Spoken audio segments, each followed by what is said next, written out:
আসসালামু আলাইকুম। শ্রীলঙ্কার ট্রানজিট ভিসার জন্য কিভাবে আবেদন করবেন? আজকের ভিডিওতে আমরা স্টেপ বাই স্টেপ ফুল প্রসেসটা দেখব ইনশাআল্লাহ। আমি এখন আছি শ্রীলঙ্কা সরকারের অফিসিয়াল ওয়েবসাইটে। এই ওয়েবসাইটের লিংকটা আমার ভিডিও ডেসক্রিপশনে দেওয়া থাকবে। এখান থেকে অ্যাপ্লাই অপশনে ক্লিক করব। দেন আমরা টার্মস অ্যান্ড কন্ডিশন পাবো, নিচে যাব। এখানে একটা চেক মার্ক করব। এরপর এখান থেকে নিচে দেখতে পাবো transit ETE, apply for individual, apply for a group, apply for a third party. এক্ষেত্রে আমরা অ্যাপ্লাই ফর অ্যান ইন্ডিভিজুয়াল এখানে ক্লিক করব।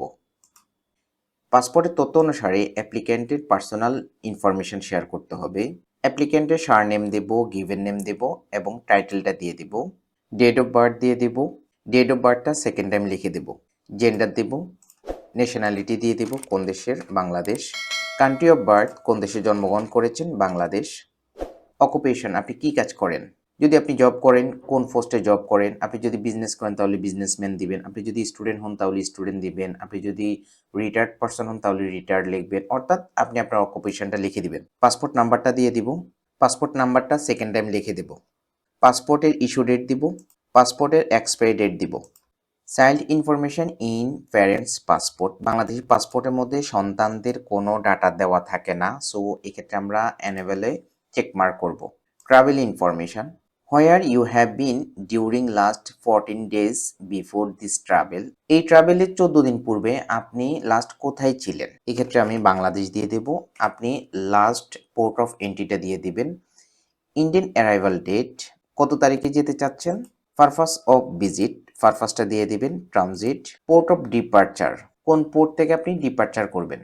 ইন্ডিয়ান স্টে ইন ডেজ, কতদিন আপনি থাকতে চাচ্ছেন, একদিন বা 2 দিন, আপনি আপনার মতো করে দিয়ে দিবেন। ফাইনাল ডেস্টিনেশন, শ্রীলঙ্কাকে ট্রানজিট ইউজ করে আপনি ফাইনালি কোন দেশে যাবেন। এয়ারলাইন নেম, ফ্লাইট নাম্বার, এগুলো হচ্ছে অপশনাল, আমরা চাইলে দিতে পারি, না দিলেও নো প্রবলেম। কন্ট্রাক্ট ইনফরমেশন দিয়ে দিব। পাসপোর্টের তথ্য অনুসারে আমরা আমাদের কারেন্ট অ্যাড্রেসটা দিয়ে দিব। আমি এই ক্ষেত্রে জাস্ট বোঝার জন্য দিলাম। সিটি দিয়ে দিব। স্টেট দিয়ে দিব। জিপ কোড অপশনাল, চাইলে দিতে পারি। কান্ট্রি নেমটা দিয়ে দিব বাংলাদেশ। অ্যাড্রেস ইন শ্রীলঙ্কা, শ্রীলঙ্কা আপনি কোথায় থাকবেন। আমি জাস্ট বোঝার জন্য কলম্বো দিলাম। ইমেল অ্যাড্রেস, একটা ভ্যালিড ইমেল আইডি দিব। এই ইমেলে মূলত আমাদের ইটিএ কপিটা চলে যাবে, ভিসা কপি। একটা ভ্যালিড টেলিফোন নাম্বার দিব।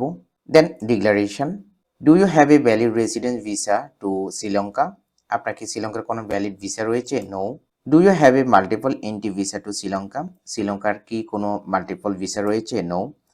আর you currently in Sri Lanka and process an ETA, আপনি শ্রীলঙ্কাতে রয়েছেন, শ্রীলঙ্কাতে থেকে ইটিএ প্রসেসটা করতেছেন, নো। এখানে একটা চেক মার্ক করব। নেক্সট অপশানে ক্লিক করব। আমাদের সকল ইনফরমেশন সঠিক রয়েছে কিনা আমরা একটু ক্রস চেক দেব। একদম নিচে চলে যাব। ভিসা অ্যাপ্লিকেশন ফি সামারি, আমাদের কোনো ভিসা ফি লাগবে না। কনফার্ম অপশানে ক্লিক করব। ওকেতে প্রেস করব। ওকে দেব। একটা পপ আপ দেখা যাবে, there is no payment needed as well, the applicants can come free of charge. ওকেতে প্রেস করব। এই ক্ষেত্রে আমরা একটা রেফারেন্স নাম্বার পেয়ে যাব। এই ভিসাটা একদম ইনস্ট্যান্ট সাথে সাথে পাওয়া যায়।